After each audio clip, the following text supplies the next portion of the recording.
বিসমিল্লাহ রহমান রাহিম। দেশ গড়ার পরিকল্পনা,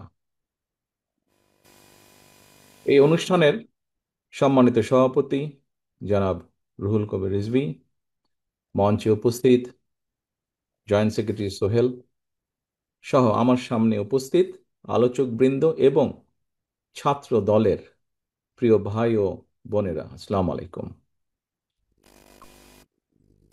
প্রিয় ভাই বোনেরা, আজকে আমরা এখানে যেই বিষয়গুলো নিয়ে সারাদিন আলোচনা হয়েছে, আলাপ হয়েছে, আমি যখন জয়েন করেছি, লাইনে কানেক্ট হয়েছি, তখন আমি দেখলাম বেশ কয়েকজন তোমরা বিভিন্ন বিষয়ে প্রশ্ন করেছো আমাদের কয়েকজন আলোচক বৃন্দকে, যারা তোমাদের সামনে তুলে ধরেছে বিষয়গুলো। তোমরা বিভিন্ন তোমাদের মনের মধ্যে যে প্রশ্ন আছে সেই প্রশ্নগুলো তাদের সামনে তোমরা তুলে ধরেছো। প্রশ্ন থাকাটাই স্বাভাবিক। আমাদের অনুষ্ঠানটার নাম আমরা আজকে কি দিয়েছি? আমাদের অনুষ্ঠান নামটাই আমরা দিয়েছি দেশ গড়ার পরিকল্পনা। প্রিয় ভাই বোনেরা, তোমরা যদি, নিশ্চয়ই তোমাদের মধ্যে অনেকেই জানো, যদিও তোমরা ইতিহাসের পাতা থেকে তোমরা জানো, বিভিন্নভাবে তোমরা জানো, শুনেছো, যারা সিনিয়র নেতৃবৃন্দ আছে সবার কাছ থেকে তোমরা তোমাদের জুনিয়র যারা আছে তাদেরকেও নিশ্চয়ই বলেছো। এখানে আমাদের আজকে সভাপতি সাহেব ওনার বক্তব্যে একটি কথা বলেছেন যে দেশ স্বাধীনের পরে, 90-এর স্বৈরাচারের আন্দোলনের পরে বিভিন্ন সময় দেশ যখন সংকটের সময় ছিল, সংকটের ভিতর দিয়ে গিয়েছে, এবং তারপরে বাংলাদেশের জনগণ যখন বিএনপিকে দেশ পরিচালনার দায়িত্ব দিয়েছে, তখন ধীরে ধীরে কিন্তু বিএনপি অবস্থার পরিবর্তন ঘটিয়েছে, অবস্থার উন্নতি ঘটিয়েছে বিএনপি। প্রিয় ভাই বোনেরা, এই মুহূর্তে আমরা যদি দেখি, আমরা আগামী 2 মাস পরে একটি নির্বাচন প্রত্যাশা করছি। এই দেশটি গত 16 বছর যেই স্বৈরাচার পালিয়ে গিয়েছে, যেই স্বৈরাচারকে বাংলাদেশের জনগণ বিতাড়িত করেছে আন্দোলনের মাধ্যমে, সেই স্বৈরাচার এই দেশের প্রত্যেকটি ক্ষেত্রকে কিভাবে ধ্বংস করে দিয়ে গিয়েছে, এটি আমরা জীবনের পরতে পরতে অনুভব করতে পারি। কিভাবে দেশের অর্থনৈতিক ব্যবস্থা ভেঙে দিয়ে গিয়েছে, কিভাবে দেশের আইন শৃঙ্খলা ভেঙে দিয়ে গিয়েছে, কিভাবে দেশের শিক্ষা ব্যবস্থাকে ধ্বংস করে দিয়ে গিয়েছে, কিভাবে দেশের স্বাস্থ্য ব্যবস্থাকে ধ্বংস করে দিয়ে গেছে, কিভাবে দেশের প্রাকৃতিক অবস্থাগুলোকে, নদী নালা খাল বিল বন জঙ্গলকে ধ্বংস করে দিয়ে গিয়েছে, কিভাবে দেশের কৃষি, যেটাই বলি না কেন, সব কিছুকে যেভাবে ধ্বংস করে দিয়ে গিয়েছে, এর ভুক্তভোগী কিন্তু এই দেশের মানুষ। এখন একটি রাজনৈতিক দল হিসাবে এবং এই মুহূর্ত পর্যন্ত আত্মবিশ্বাসের সঙ্গে আমরা বলতে পারি বাংলাদেশের জনপ্রিয় রাজনৈতিক দল হিসাবে বিএনপির দায়িত্ব হচ্ছে দেশকে সঠিকভাবে পরিচালনা করা। দেশের মানুষ যখন বিএনপিকে দেশের দায়িত্ব, পরিচালনার দায়িত্ব দেবে, প্রিয় ভাই বোনেরা, যেদিন স্বৈরাচার পালিয়ে যায়, আমাকে মহাসচিব সাহেব তখন ফোন করলেন। ফোন করে বললেন যে জাতীয় সরকার গঠিত করলে ভালো হয় কিনা, অথবা আমরা জাতীয় সরকারে যাব কিনা। তখন বিভিন্ন রকম একটা হেফাজত কন্ডিশন। আমি তখন বলেছিলাম যে আমরা জনগণের রায় মাথা পেতে নেব, আমরা জনগণের কাছে যাব, আমরা জনগণ যে সিদ্ধান্ত দিবে তাই আমরা মাথা পেতে নেব। কাজেই আমি সেই মুহূর্তে মনে করেছিলাম যে জাতীয় সরকারে আমরা যাব না। আমাদের লক্ষ্য, আমাদের উদ্দেশ্য সব কিছু নিয়ে আমরা জনগণের সামনে দাঁড়াবো। আমরা স্লোগানে বলি যে জনগণই আমাদের সকল ক্ষমতার, রাজনৈতিক ক্ষমতার উৎস। কাজে জনগণই যদি আমাদের রাজনৈতিক ক্ষমতার উৎস হয়ে থাকে, তাহলে কেন আমরা জনগণের সামনে গিয়ে দাঁড়াবো না? আমাদের লক্ষ্য বলবো দেশকে নিয়ে, জনগণকে নিয়ে, আমাদের উদ্দেশ্য বলবো দেশকে নিয়ে, জনগণকে নিয়ে, এবং জনগণ যে সিদ্ধান্ত দেবে আমরা মাথা পেতে সে সিদ্ধান্ত নিব। প্রিয় ভাই বোনেরা, তোমাদের নিশ্চয়ই মনে আছে, আজকে থেকে প্রায় 3 বছর আগে বাংলাদেশে তখনও স্বৈরাচার বিপুল দাপটে এই দেশকে, দেশের মানুষের বাক স্বাধীনতার গলা টিপে রেখেছে, দেশের মানুষের রাজনৈতিক অধিকারের গলা টিপে রেখেছে। কিন্তু সেই রক্তচক্ষুকে উপেক্ষা করে আমরা দেশের মানুষের সামনে সংস্কার প্রস্তাব দিয়েছিলাম, যেটি 31 দফা হিসাবে পরিচিত সকলের কাছে, তাই নয়? মনে আছে নিশ্চয়ই তোমাদের। এই 31 দফার মধ্যে তোমরা এই 31 দফা মানুষের কাছে নিয়ে গিয়েছ। আজকে আমরা 31 দফার ভেতর থেকে বিভিন্ন শ্রেণীর মানুষের কিভাবে আমরা ভাগ্যের পরিবর্তন ঘটাতে পারি, সংক্ষেপে তোমাদের সামনে আজকে 8টি সাবজেক্ট উপস্থাপন করা হয়েছে। এর মধ্যে আছে, এখানে এক বোন বলেছে, আহ, সে আহ, আহ, আহ, ক্ষুদ্র জনগোষ্ঠীর প্রতিনিধিত্ব হিসেবে বলেছে, তার প্রশ্নটি অন্যরকম ছিল। অন্য অন্য অনেকেই বলেছে, শিক্ষা নিয়ে বলেছে, অনেক কিছু নিয়ে বলেছে। দেখো, বাংলাদেশ যখন 1971 সালে স্বাধীন হয়, সেই স্বাধীনতা যুদ্ধে লক্ষ লক্ষ মানুষ যুদ্ধ করেছে, লক্ষ লক্ষ মানুষ প্রাণ দিয়েছে যুদ্ধে। অর্থাৎ দেশটি স্বাধীন করার জন্য কিন্তু লক্ষ লক্ষ মানুষকে এক কাতারে এসে দাঁড়াতে হয়েছে। আজকে আমরা দেশ গড়ার পরিকল্পনা, এই কাজটি যদি আমাদেরকে সফল করতে হয়, সারাদিন যে সকল বিষয় নিয়ে তোমরা আলোচনা করলে, এই কাজগুলোকে নিয়ে যদি আমাদের সফল করতে হয়, অর্থাৎ দেশকে যদি সামনে নিয়ে যেতে হয়, মানুষকে যদি তার অবস্থান পরিবর্তন করে ভালো অবস্থানে নিতে হয়, তাহলে আমাদের সকলকে কাঁধে কাঁধ মিলিয়ে কাজ করতে হবে। আমি গত 5ই আগস্টের পর থেকে, আমি গত প্রায় 1 বছরের বেশি সময় ধরে বলে আসছি যে আমাদের সামনের সময়গুলো কিন্তু খুব ভালো নয়। সামনে অনেক কঠিন সময়ে অপেক্ষা করছে আমাদের জন্য। বিভিন্নভাবে বিভিন্ন রকম ষড়যন্ত্র বিভিন্ন জায়গায় হচ্ছে। এই ষড়যন্ত্র রুখে দিতে পারে এই দেশের জনগণ, এবং এই ষড়যন্ত্র জনগণকে নিয়ে সাথে রুখে দিতে পারে বিএনপি, বাংলাদেশ জাতীয়তাবাদী দল। এই ষড়যন্ত্র এই ষড়যন্ত্র রুখে দেবার একমাত্র উপায় হচ্ছে গণতন্ত্র, গণতন্ত্র এবং গণতন্ত্র। আমরা যদি গণতন্ত্রকে প্রতিষ্ঠিত করতে পারি, যে কোনো মূল্যে জনগণের মতামতকে প্রতিষ্ঠিত করতে পারি, তাহলে অবশ্যই অনেক ষড়যন্ত্রকে আমরা রুখে দিতে পারবো। কিন্তু ষড়যন্ত্রকে রুখে দিতে পারলেও তারপরেও কিন্তু সামনে অনেক কঠিন সময়। একটু আগেই আমি বলেছি, এবং তোমরা নিজেরাও জানো, তোমরা আজকে ছাত্র দলের প্রতিনিধি হিসাবে এখানে প্রত্যেকে উপস্থিত আছো, ছাত্র হিসাবে তোমাদের নিজেদের ধারণা আছে। প্রত্যেকটি ক্ষেত্রে একটি অরাজকতা বিরাজ করছে। কাজে আমরা এখানে আজকে অর্থনীতি নিয়ে আলাপ করেছি। আমরা এখানে তরুণ যে সমাজ, কয়েকজন তোমরা প্রশ্ন করেছে, তরুণ যে সমাজ, তাদের সামনে সবচেয়ে বড় যেই সমস্যাটি, তাদের কর্মসংস্থানের বিষয়, এই কর্মসংস্থানের বিষয় নিয়ে আমরা আজকে এখানে আলাপ করেছি। আমরা দেশের মানুষের স্বাস্থ্য নিয়ে এখানে আলোচনা করেছি। আমরা এখানে দেশের যে অর্ধেক সমাজ নারী সমাজ, এই নারী সমাজকে কিভাবে ইম্পাওয়ার করা যায় এবং তাদের কন্ট্রিবিউশনকে সমাজের মধ্যে নিয়ে আসা যায়, এবং যেটার শুভ ফল দেশের অর্থনীতি, দেশের সমাজ ব্যবস্থা, পরিবার, স্বাস্থ্য সবকিছুর উপরে সে শুভ অবস্থাটা পড়বে, কিভাবে সেটা করা যায় তা নিয়ে আমরা আলোচনা করেছি। দেশের পরিবেশ নিয়ে আমরা আলোচনা করেছি। দেশের শিক্ষা ব্যবস্থা নিয়ে আমরা আলোচনা করেছি।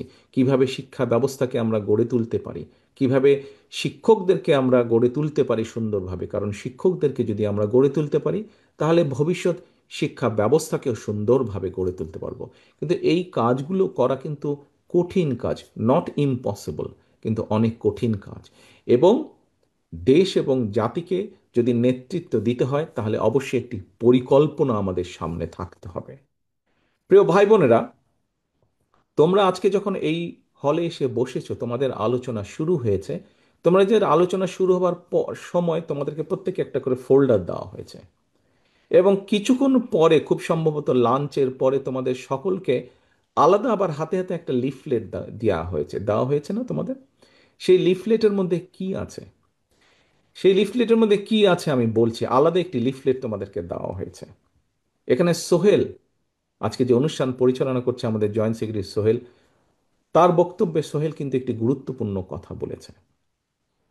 আমি ব্যক্তিগতভাবে বিশ্বাস করি একটি বিষয়, আমরা যতগুলো পরিকল্পনা নিয়েছি, এই পরিকল্পনাগুলোকে সফল করতে হলে যেরকম আমাদের যোগ্য ব্যক্তিদেরকে বিভিন্ন জায়গায় দায়িত্ব দিতে হবে, কিন্তু তার থেকেও দুইটি বড় ইম্পর্টেন্ট বিষয় আছে।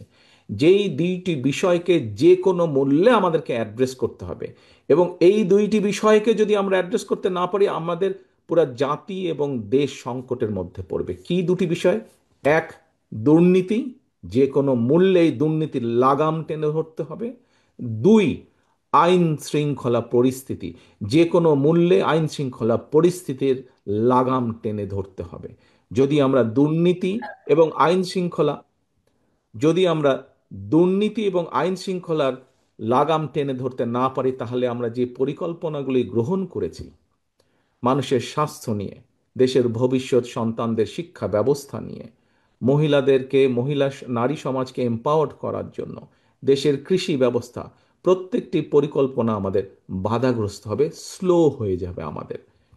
সেজন্যই আমাদের সরকার গঠনের সুযোগ পাওয়ার সাথে সাথে সর্বপ্রথমে আমাদেরকে নজর দিতে হবে, সর্বপ্রথমে আমাদেরকে ব্যবস্থা করতে হবে দুর্নীতির লাগাম কিভাবে আমরা টেনে ধরব। প্রিয় ভাই বোনেরা, তোমাদের হাতে যে লিফলেটটা দেওয়া হয়েছে, এই লিফলেটের মধ্যে একদম তথ্য দিয়ে উপস্থাপন করা হয়েছে যে বিএনপি 2001 সাল থেকে 2006 সাল পর্যন্ত যখন দেশ পরিচালনার দায়িত্বে ছিল, তার আগে এই যেই স্বৈরাচারকে বিদায় করা হয়েছিল, সেই স্বৈরাচার যখন দেশ ক্ষমতায় ছিল, সেই সময় কিভাবে তারা দুর্নীতিতে দুর্নীতি ছেয়ে ফেলেছিল দেশকে, এবং 2001 সালে দায়িত্ব পাবার পরে কিভাবে খালেদা জিয়ার সরকার ধীরে ধীরে ধীরে ধীরে দুর্নীতির অবস্থার উন্নতি ঘটিয়েছিল, দুর্নীতি থেকে ধীরে ধীরে কিভাবে দেশকে বের করে নিয়েছিল, একটি আন্তর্জাতিক সংস্থার সংস্থার যে অ্যানালাইসিস, সেই অ্যানালাইসিস একদম পুরা সুন্দরভাবে তোমাদের সামনে তুলে ধরা হয়েছে সেই লিফলেটটার মধ্যে। কাজেই আমরা দৃঢ়ভাবে, অত্যন্ত আত্মবিশ্বাসের সঙ্গে বলতে পারি, এই বাংলাদেশে যদি দুর্নীতির লাগাম টেনে ধরতে পারে, তাহলে একমাত্র বাংলাদেশ জাতীয়তাবাদী দলই পক্ষেই সেটা সম্ভব। সেইটি করা সম্ভব একমাত্র কারণ আমরা অতীতে করেছি। আমরা ইনশাল্লাহ ভবিষ্যতে দেশের মানুষ দিলে ভবিষ্যতে ইনশাল্লাহ আমরা সেই কাজটি করিয়ে দেখাতে পারবো। প্রিয় সহকর্মীবৃন্দ,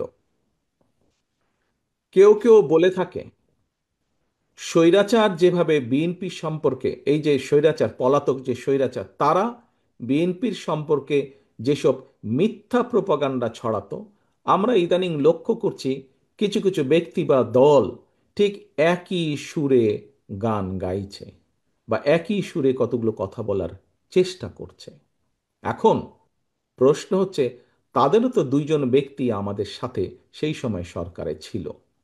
এই দুজন ব্যক্তি পৃথিবীতে আর নেই। দুজনই সিনিয়র মানুষ, দুজনেই সিনিয়র রাজনীতিবিদ ছিলেন। তারা তারা গত হয়েছেন। কাজেই যে মানুষ নেই তাদের সম্পর্কে অবশ্যই খারাপ কথা বলা উচিত নয়, তাদের প্রতি পরিপূর্ণ সম্মান রেখেই বলতে চাই, সেই দুইজন ব্যক্তির বিএনপি সরকারে শেষ দিন পর্যন্ত থাকা প্রমাণ করে দেয়, এক, দুটো জিনিস প্রমাণ করে যৌক্তিকভাবে। এক, তারা অবশ্যই পূর্ণ কনফিডেন্স ছিল খালেদা জিয়ার উপরে যে খালেদা জিয়া দুর্নীতির বিরুদ্ধে যুদ্ধ করছে, সেজন্যই তারা শেষ দিন পর্যন্ত ছিল। সেজন্যই তারা শেষ দিন পর্যন্ত ছিল। এখন তাদের দলের অন্য যে যত বড় বড় কথা বলি কি না কেন, খালেদা জিয়া শেষ দিন পর্যন্ত দুর্নীতির বিরুদ্ধে যুদ্ধ করেছে এবং দুর্নীতির অবস্থার পরিবর্তন ঘটেছে, এই আত্মবিশ্বাস তাদের মধ্যে ছিল। তারা দেখেছিল সেই সরকারকে, কারণ তো সরকারের ভেতরেই ছিল। সেজন্যই তারা শেষ দিন পর্যন্ত এই বিএনপি সরকারের সাথে তারা ছিল। আমরা এইভাবেই ধরে নেব, আমরা অন্য কিছু বলতে চাই না। কেউ কেউ বলে থাকে যে কেউ কেউ বলে থাকে তাদেরই কেউ কেউ বলে থাকে যে তাদের বিরুদ্ধে কোনো কিছু অভিযোগ পাওয়া যায় না। আজকে যখন নিরপেক্ষ কোর্ট বসেছে, স্বৈরাচারের সময় আমরা দেখেছি কিভাবে আদালতকে ইনফ্লুয়েন্স করা হতো, কিন্তু স্বৈরাচার পালিয়ে যাওয়ার পরে মোটামুটি আমরা বলতে পারি যে আদালত এখন নিরপেক্ষ, নিরপেক্ষতা আমরা আশা করি। সেই নিরপেক্ষ আদালত থেকে আমরা দেখেছি কারো বিরুদ্ধেই কোনো জিনিস প্রমাণিত হয়নি, এটি ছিল প্রোপাগান্ডা। কাজেই আমাদেরকে আজকে এই এই এই কনক্লুশনই আসতে হবে যে একমাত্র বিএনপি পেরেছিল দেশকে দুর্নীতি থেকে বের করে নিয়ে আসতে। ইনশাল্লাহ আগামী দিনেও বিএনপি পারবে। এবার আসো আইন শৃঙ্খলা। এবার আসো আরেকটি বিষয় আমি উল্লেখ করতে চাই তোমাদের সামনে, সেটি হচ্ছে আইন শৃঙ্খলা পরিস্থিতি। প্রিয় ভাই বোনেরা, তোমাদের অনেকেরই বয়স তখন আজকে থেকে অনেক কম ছিল, কিন্তু তোমরা নিশ্চয়ই শুনেছ অনেক মানুষের কাছে, সহকর্মী হোক, পরিবারের সদস্য হোক, আত্মীয় স্বজন হোক, বিগত বিএনপি সরকারের সময় আমরা বিভিন্ন আইন শৃঙ্খলা বাহিনী তৈরির মাধ্যমে আমরা দেশে আইন শৃঙ্খলা পরিস্থিতির উন্নতি ঘটিয়েছিলাম। হ্যাঁ, পরবর্তীকালে আমরা দেখেছি যে এই যে বিগত যে স্বৈরাচার পালিয়ে গেছে, তারা তাদের ক্ষমতার অপব্যবহার করে সেই আইন শৃঙ্খলা বাহিনীকে রাজনৈতিক স্বার্থে ব্যবহার করেছিল, এবং রাজনৈতিক স্বার্থে ব্যবহার করে পুরা জাতি দেশকে বিশ্বের সামনে কলঙ্কিত করেছে। সেই আইন শৃঙ্খলা বাহিনীকেও তারা কলঙ্কিত করেছে, সেটি হচ্ছে তারা অপব্যবহার করেছিল। কিন্তু বিএনপি দেশের স্বার্থে কোনো কিছু বিবেচনা, রাজনৈতিক প্রিফারেন্স না দিয়ে বরঞ্চ কিভাবে মানুষের শান্তি শৃঙ্খলা প্রতিষ্ঠিত করা যায়, কিভাবে দেশের আইন শৃঙ্খলা প্রতিষ্ঠিত করা যায়, তার প্রতি মনোযোগী ছিল। সেটাই ছিল বিএনপির কাছে প্রায়োরিটি। কাজেই তোমাদের নিশ্চয়ই তোমাদের ধারণা আছে, মনে আছে, যে মোটামুটিভাবে সেই সময় 2003, 4, 5, 6 দিকে মোটামুটিভাবে ধীরে ধীরে আইন শৃঙ্খলা পরিস্থিতি ধীরে ধীরে উন্নতি হতে থাকে দেশের। আমি আমার নিজের একটি ঘটনার কথা তোমাদের সামনে তুলে ধরি। একদিন সেটি খুব সম্ভব 2004-5-এর দিকে হবে, 5-এর দিকের ঘটনা। আমি রাত্রেবেলায় অফিস থেকে বাড়িতে ফিরছি। আমি নিজেই গাড়ি চালাচ্ছিলাম। ক্যান্টনমেন্টের কাছাকাছি যখন বাসায় পৌঁছেছি, ক্যান্টনমেন্টে তোমাদের হয়তো অনেকের ধারণা আছে, শহীদ আনোয়ার উচ্চ বালিকা বিদ্যালয় একটি আছে, স্কুল আছে। সেই স্কুলের পরেই আমাদের যে বাসাটি ছিল, সেই স্কুলের পরে তো ওইখানে একটি চৌরাস্তার মতন ছিল তখন, এখন আছে কিনা আমি জানি না, একটি চৌরাস্তার মতন ছিল, সেখানে একটি ট্রাফিক সিগন্যাল ছিল। তো লাল বাতির কারণে আমি ওখানে দাঁড়িয়েছি। তো আমি গাড়ির জানলাটা আমার নামানো ছিল। তো আমি যেহেতু সোজা যাবো, ওই জন্য আমি লেফট লেনে দাঁড়িয়ে আছি, আর ওইদিকে বনানী রেল চেক পোস্ট দিয়ে বেরিয়ে যায় রাস্তাটি আছে। তো আমার পাশে একটি মিশুক দাঁড়ালো এসে। তো হঠাৎ মিশুকালা আমাকে এ ভাই এ ভাই বলে ডাক দিচ্ছে। তা আমি তাকালাম। তা আমাকে বলে, আপনি তারেক জিয়া না? আমি বললাম যে হ্যাঁ, আমি তারেক জিয়া। তো বলে, ভাই আপনারা এই যে বিভিন্ন বাহিনী সৃষ্টি করেছেন, এর মাধ্যমে আমরা অনেক শান্তিতে আছি। আমরা কেন, কিভাবে? বলে, ভাই আগে এই যখন গলিটলিতে আমরা যাত্রী নিয়ে যেতাম, প্রায় ছিনতাইয়ের মুখোমুখি হতাম, কিন্তু গত কিছুদিন ধরে আমরা অনেক শান্তিতে আছি, আমরা নিরাপদে আছি, আমাদের আর এইসবের মুখোমুখি হতে হয় না, বলা যায় মোটামুটি একদম আমরা নিরাপদ আছি। প্রিয় সহকর্মীবৃন্দ, এই ঘটনাটি আমি এই জন্য বললাম তোমাদের সকলের সামনে, যে এই ঘটনাটি অনেকগুলো ঘটনার মধ্যে একটি, এবং এই ঘটনাটি প্রমাণ করে একজন সাধারণ মানুষ, সে আমাকে চিনতো, আমি তাকে চিনতাম না, এবং তারপরে 1 মিনিটের কথা, তারপরে সে তার পথে চলে গেল, আমি আমার পথে চলে গেলাম। এই ঘটনাটি প্রমাণ করে যে বাংলাদেশের মানুষের শান্তি শৃঙ্খলা, আইন শৃঙ্খলা যদি ফিরিয়ে আনতে হয়, সেটিও বিএনপির পক্ষেই করা সম্ভব। প্রিয় ভাই বোনেরা, কিছু কিছু মানুষ বা কোনো কোনো গোষ্ঠী ইদানিং বলতে শুনেছি, বা বিভিন্ন জায়গায় কেউ কেউ সোশ্যাল মিডিয়ায় বলে যে অমুককে দেখলাম, তমুককে দেখলাম, তমুককে দেখলাম, এবার অমুককে দেখুন। যাদের কথা বলে অমুককে দেখুন, প্রিয় সহকর্মীবৃন্দ, তাদেরকে তো দেশের মানুষ 1971 সালেই দেখেছে। যে 1971 সালে তারা তাদের নিজেদের স্বার্থ রক্ষার্থে কিভাবে লক্ষ লক্ষ মানুষকে হত্যা করেছে, ঠিক যেভাবে পতিত স্বৈরাচার পালিয়ে যাওয়ার আগে হাজারো হাজারো মানুষকে হত্যা করেছিল ক্ষমতা ধরে রাখার জন্য। এই যাদেরকে কেউ কেউ বলে যে একবার দেখুন না এদেরকে, তাদেরকে দেশের মানুষ 71 সালেই দেখেছে নিজেদের রাজনৈতিক স্বার্থ রক্ষার্থে লক্ষ লক্ষ মানুষকে শুধু হত্যাই করেনি, তাদের সহকর্মীরা কিভাবে মা বোনদের ইজ্জত পর্যন্ত লুট করেছিল। এই কথাটি আমাদেরকে মনে রাখতে হবে। এখন প্রিয় ভাই বোনেরা, কথা অনেক হয়েছে, কথা অনেক হয়েছে। আমাদের লক্ষ্য একটাই, আমাদের উদ্দেশ্য একটাই, কি? দেশকে আমাদের গড়তে হবে। এই দেশকে শহীদ জিয়া গড়েছেন। দেশ স্বাধীনের পরে যখন এই দেশে দুর্ভিক্ষ হয়েছে, শহীদ জিয়া যখন দেশ পরিচালনার দায়িত্ব পেয়েছিলেন, এই দুর্ভিক্ষ কবলিত দেশকে উনি খাদ্য রফতানির দেশে পরিণত করেছিলেন। ঠিক একইভাবে পরবর্তীতে 90-এর স্বৈরাচারের পরে এই দেশকে আবারও দেশনেত্রী খালেদা জিয়া গড়েছিলেন।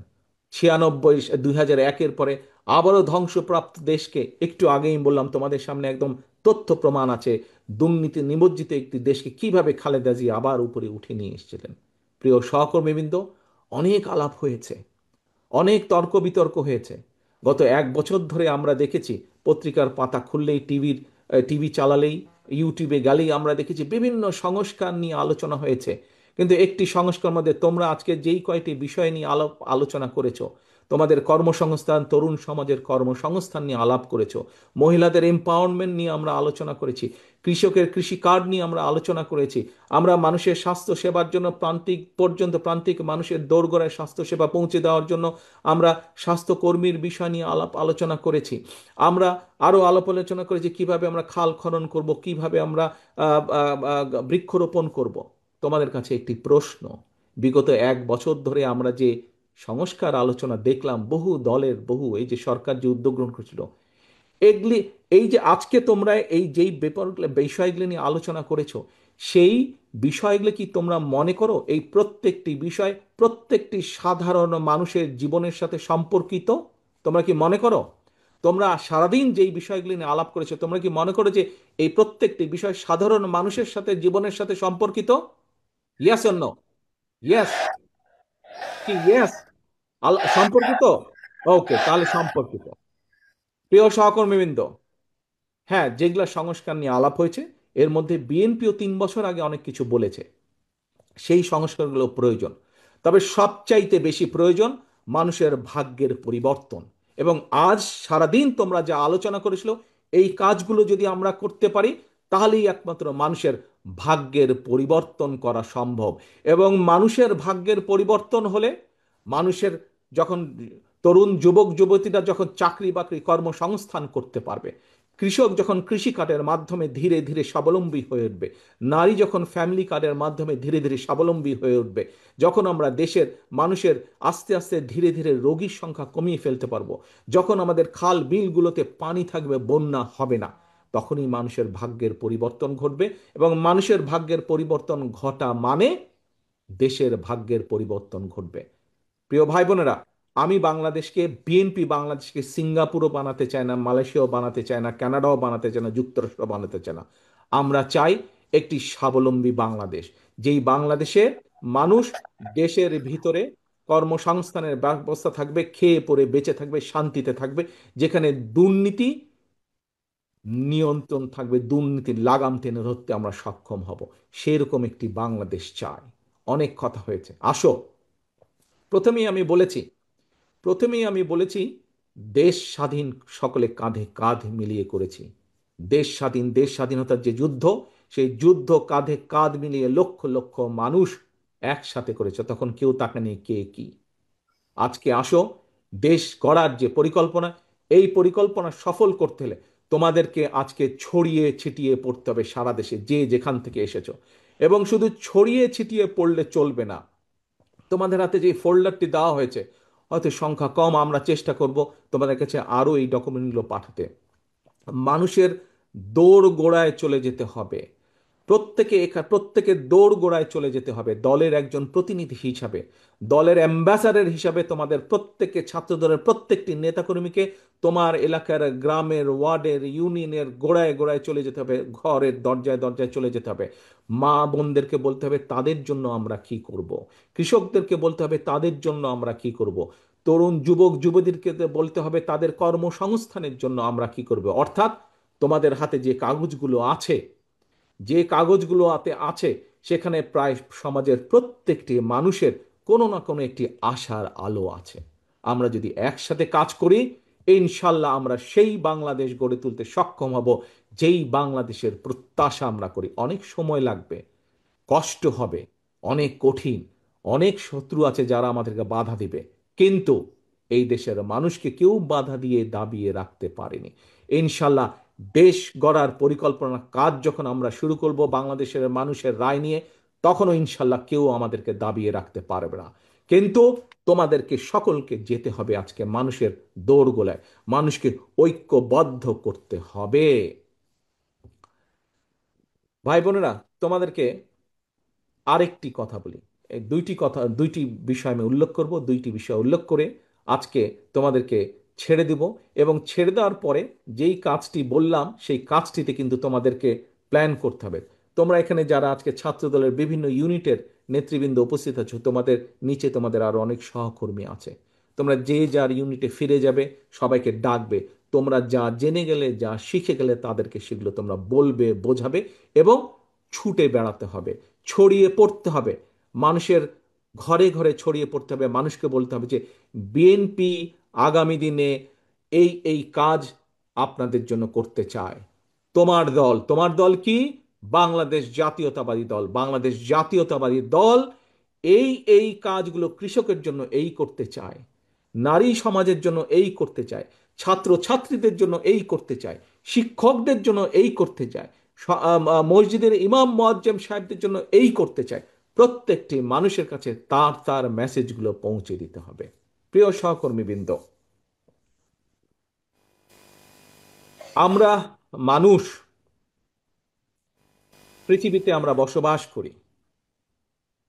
আমরা মানুষ হিসাবে মানুষের জন্য আমরা কাজ করতে পারি। আমাদের সীমাবদ্ধতা আছে, পার্থিব সীমাবদ্ধতা আছে। সেই পার্থিব সীমাবদ্ধতার মধ্যে থেকে আমরা মানুষকে যা দিতে পারি, যা করতে পারি, আমরা মানুষের কাছে সেটি কমিট করব, সেটি কমিটমেন্ট দেব। এখন এখন যার মালিক আমি বা তুমি কেউ না, তার কমিটমেন্ট কি আমরা দিতে পারি? তার কমিটমেন্ট আমরা দিতে পারি না, যা আমাদের সাধ্যের বাইরে। এখানে আমরা মুসলমান আছি, অন্য ধর্মের মানুষও এখানে উপস্থিত আছে। মুসলমান হিসেবে আমরা বিশ্বাস করি এই পৃথিবীতে এবং পৃথিবীর বাইরে যাবতীয় যা কিছু আছে, আমরা যা কল্পনা করি, যা কল্পনা করতে পারি না, সকল কিছুর মালিক একমাত্র আল্লাহ তাআলা, একমাত্র আল্লাহ রাব্বুল আলামিন। আমরা শুনেছি অনেক কিছু, একটি রাজনৈতিক দলের কিছু ব্যক্তি বা বেশ কিছু ব্যক্তি বিভিন্ন জিনিসের টিকিট বিক্রি করে বেড়াচ্ছে, বিভিন্ন জিনিসের কনফার্মেশন দিয়ে বেড়াচ্ছে। তো এখন এখন আমি যতটুকু বুঝি, অনেক মুরব্বী ব্যক্তি আছেন, বুজুর্গ ব্যক্তি আছেন ধর্মীয় বিষয়। আমি একজন সাধারণ নর্মাল একজন মুসলমান হিসেবে আমি যতটুকু বুঝি, যা আমার না, আমি যদি তা দেবার কথা বলি, অর্থাৎ যার যেটি আমার না সেটির কমিটমেন্ট যদি করি, তাহলে আমি তার সাথে পাল্লা দিচ্ছি। অর্থাৎ দোজক বেহেশত দুনিয়া সবকিছুর মালিক আল্লাহ। যেটার মালিক আল্লাহ, যেটার কথা একমাত্র আল্লাহ তাআলাই বলতে পারে, সেখানে যদি আমি কিছু বলতে চাই, আমার নর্মাল দৃষ্টিকোণ থেকে আমি বুঝি যে সেটি হচ্ছে শিরিক। সেটি হচ্ছে শিরিকের পর্যায়ে পড়ে। কাজে তোমাদেরকে ঘরে ঘরে যেতে হবে এবং বলতে হবে যারা এইসব কথা বলে তারা শিরিক করছে। আপনি যদি তাদের কথা শোনেন, আপনিও শিরিকের পর্যায়ে পড়ে যাবেন। যার অধিকার একমাত্র আল্লাহ তাআলার, সেটি একমাত্র আল্লাহর অধিকার। কে কোথায় যাবে, কার ইহকালে কি হবে, পরকালে কি হবে, তার অধিকার একমাত্র, ডিসাইড করার অধিকার একমাত্র আল্লাহ। আমরা পৃথিবীতে মানুষ হিসাবে আমরা মানুষের দেখভাল যতটুকু সম্ভব আমাদের দৃষ্টি থেকে আমরা করতে পারবো, আমাদের শক্তি সামর্থ্য অনুযায়ী করতে পারবো। আমরা এ কালেরটা করতে পারবো, এ কালেরটা কম বেশি আমরা মানুষ হিসাবে যা আমাদেরকে ক্ষমতা আল্লাহ দিয়েছে তার ভিতরে করতে পারবো। যা ক্ষমতার বাইরে তা আমরা করতে পারবো না। কাজী যারা এসব কথা বলে তারা ইনেবে শিরিক করছে। একজন মুসলমান হিসেবে আমি সেটাই বুঝি। এই কথাগুলো তোমাদেরকে পৌঁছে দিতে হবে।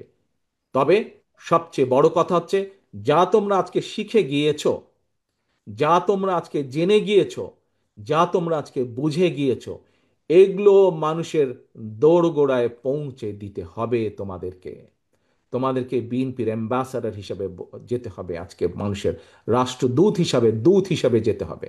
এখন আমার প্রশ্ন তোমাদের কাছে, তোমরা কি এই কঠিন কাজটি করতে পারবে? যদি তোমরা এই কঠিন কাজটি করতে পারো, তাহলে ইনশাল্লাহ বিএনপি দেশ গড়ার যে পরিকল্পনা, সেই পরিকল্পনার পক্ষে ইনশাল্লাহ আমরা জনগণের রায় পাব। এবং জনগণের রায় ইনশাল্লাহ পেলে ইনশাল্লাহ আমরা এই পরিকল্পনাকে ধীরে ধীরে পর্যায়ক্রমিকভাবে বাস্তবায়ন করবো ইনশাল্লাহ। প্রিয় সহকর্মীবৃন্দ, আশা করি, প্রত্যাশা করি এবং ইনশাল্লাহ তোমরা তোমাদের কাজে সফল হও। তোমাদের সেই সফলতা কামনা করে আমার বক্তব্য শেষ করছি। আল্লাহ হাফেজ। বাংলাদেশ জিন্দাবাদ। বাংলাদেশ জাতীয়তাবাদী দল জিন্দাবাদ।